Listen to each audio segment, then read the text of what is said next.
नमस्कार। जब जिम्मेदार न्यूज़पेपर और एजेंसीज भी सरकारी आंकड़े घुमाने लग जाती हैं तो किस तरह की हंसी उड़ती है, ये देखिए। कल शाही स्नान था और मकर संक्रांति थी, तो उसमें सरकार का कहना है, यूपी सरकार का, और ये फिगर बड़े उत्साह के साथ दिया गया है मीडिया को कि 3.5 करोड़ लोगों ने स्नान किया। आप या किसी ने भी इस फिगर पर उंगली नहीं उठाई। 3.5 करोड़ लोग उस छोटे से नदी के पार्ट पर 3.5 करोड़ लोग समा जाएंगे। कितने पूरे 24 घंटे होते हैं, स्नान सुबह शुरू होता है, रात तक होगा, 3.5 करोड़ लोग उसमें नहा लेंगे।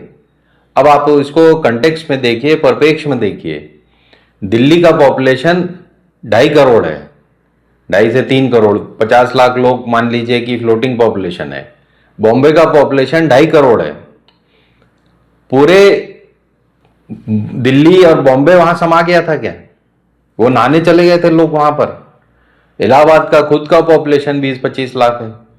हमने इसका एक हिसाब किताब निकाला कि 3.5 करोड़ का आंकड़ा किस तरह से सरकार ने बनाया होगा। अब आप सोचिए कितनी ट्रेनें आई होंगी, कितने पिछले, हम मान लेते कि पिछले 15 दिन से रोज 5,000 ट्रेनें आ रही थी, तब 3.5 करोड़ लोग वहां पे जमा हो पाएंगे। तो क्या 5,000 ट्रेनें आ रही थी? एक ट्रेन स्टेशन बंद किया गया है, सिर्फ 2 ट्रेन स्टेशन चालू हैं, और वहां पर भी रिक्शा टांगा कुछ नहीं मिल रहा, लोगों को 5-5 किलोमीटर पैदल चलना पड़ रहा है। खैर वो एक अलग मुद्दा है। 2 स्टेशनों पर क्या 5,000 ट्रेनें डेली आ जाएंगी? दूसरी बात, इलाहाबाद का यानी प्रयागराज का कितना स्क्वायर किलोमीटर एरिया है? हमने गूगल पे पढ़ा, यूपी सरकार की वेबसाइट पर देखा, तो हमें पता चला कि वहां पर करीब 538 स्क्वायर किलोमीटर का एरिया है पूरा इलाहाबाद का। और इलाहाबाद में यानी आज के प्रयागराज में पर स्क्वायर किलोमीटर 4,200 लोग रहते हैं। तो 538 स्क्वायर किलोमीटर में आप अंदाज लगा लीजिए कि कितने लोग समा जाएंगे। वहां पे रोड भी होती है, बंगले भी हैं रहने के लिए।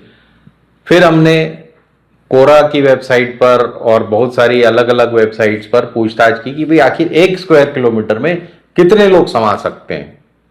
मतलब सिर्फ ठूस दिए जाए 1 स्क्वायर किलोमीटर कितने लोग समा जाएंगे। तो सबसे ज्यादा फिगर जो आया है वो, मतलब लोग एकदम ठसाठस भरे हों जैसे कि डब्बों में भरे रहते हैं ट्रेन के, तो 1 स्क्वायर किलोमीटर के एरिया में 10 लाख लोग समा सकते हैं अगर ठस के भर दिए जाएं। तो ऐसे लोग ठस के भरे हुए थे क्या वहां पर नदी में नहाने के लिए? अगर 1 स्क्वायर किलोमीटर में 10 लाख लोग समाते हैं तो उस पूरे नदी के पार्ट, दोनों पार्ट अगर हम मिला लें तो पूरे दिन भर में अलग अलग टाइम पर अपन मान लें तो भी क्या वहां पर 3.5 करोड़ लोग ठस जाएंगे? पूरे इलाहाबाद की गिनती छोड़ दीजिए, सिर्फ नदी के पार्ट में ही नहाने पहुंचे हैं ना। फिर ये आवागमन की सुविधा जो भी प्रोवाइड की है सरकार ने, लोग बसों में भी आए होंगे, अपनी पर्सनल कार्स में भी आए होंगे, सब तरफ से आए होंगे। तो क्या रोड्स की इतनी कैपेसिटी है कि 1.5-2 करोड़ लोगों को वहां पहुंचा सके? और 15 दिन से तो आगे कोई वहां रुका नहीं हुआ था कि हमको नहाना है जी मकर संक्रांति के दिन पर। ऐसे होंगे भी तो 1-2 लाख लोग होंगे जिनकी व्यवस्था होगी वहां पर रुकने की। 3.5 करोड़ लोग सिर्फ शौच करेंगे दिन में 2 बार, तो वहां का क्या हल होगा आप सोचिए, नदी नालों का।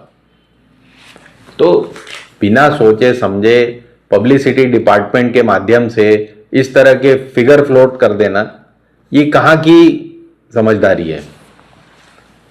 और एक तरीके से इसे आप समझिए,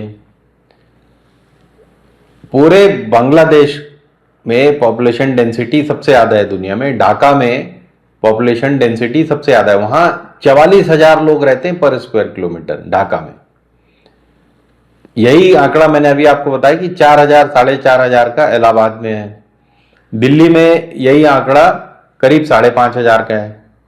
तो लोगों को रहना है, खाना है, होटल होने हैं, वहाँ पर शौचालय होने हैं, वहाँ पर रहने की व्यवस्था होनी है, लोगों के घर बने हुए हैं। ऐसे इलाकों में जहाँ पर सिर्फ 44,000 लोग पर स्क्वायर किलोमीटर रह सकते हैं मैक्सिमम दुनिया में, वहाँ पर आप कह रहे हो कि 3.5 करोड़ रुपए, 3.5 करोड़ लोग हमने ठूंस दिए। इसी तरह ये आंकड़ा ये लास्ट में बता देंगे कि 40 करोड़ पार कर गया जी, 40 करोड़ पार कर गया, क्योंकि 6 शाही स्नान हुए तो 6 × 3 = 18, तो 18 से 20 करोड़ लोग तो यही हो गए, और बाकी दिन 20 करोड़ 40 करोड़ लोग आके घूम कर चले गए। तो इस तरह की बहकी बहकी बातें करना अच्छा नहीं लगता। जिस तरह से ये लड़की नाच गाने करके वहां साध्वी बन गई, उसी तरह से ये आंकड़े हैं। श्रद्धा का पर्व है, श्रद्धा से मनाएं। धन्यवाद। हिंदुस्तान जिंदाबाद।